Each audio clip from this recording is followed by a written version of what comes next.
So for today's video, magtatanim tayo ng talong sa paso. Okay? Ito ay talong. So ililipat natin siya sa paso para mas tumubo ba. Tapos ito meron din kaming tanim na tanglad. Kaya Kuya Jo.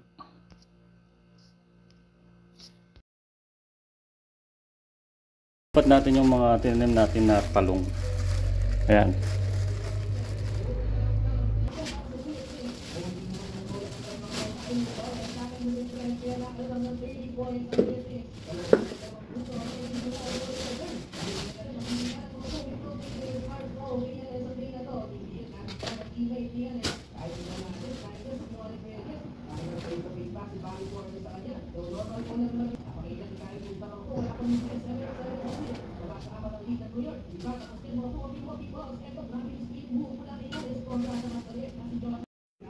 So, ilipat natin yung mga nabiling lupa sa paso para dito natin ilalagay yung ilipat yung ibang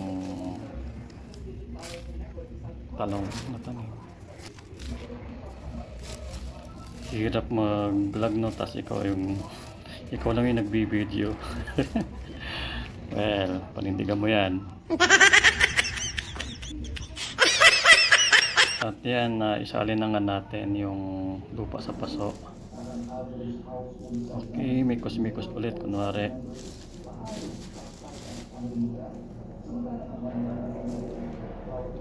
Ayan, so ayan, medyo nag-enjoy din naman akong magsalin ng mga lupa sa paso. So, totoo lang kasi nakakamiss din tong gawin eh.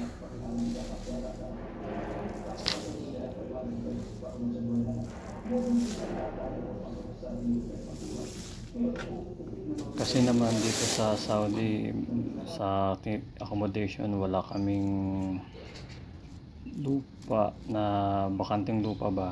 So kailangan pag gusto mo magtanim, kailangan itanim mo to sa paso. So ito na nga. Ayan, dahan-dahanin na natin hugutin yung ating talong.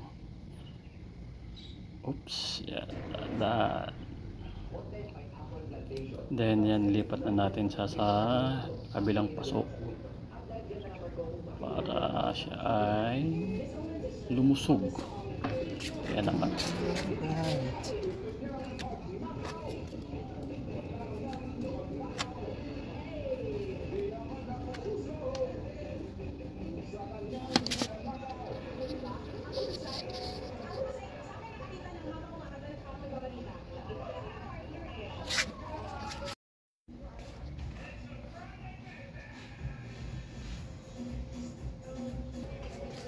So ayan.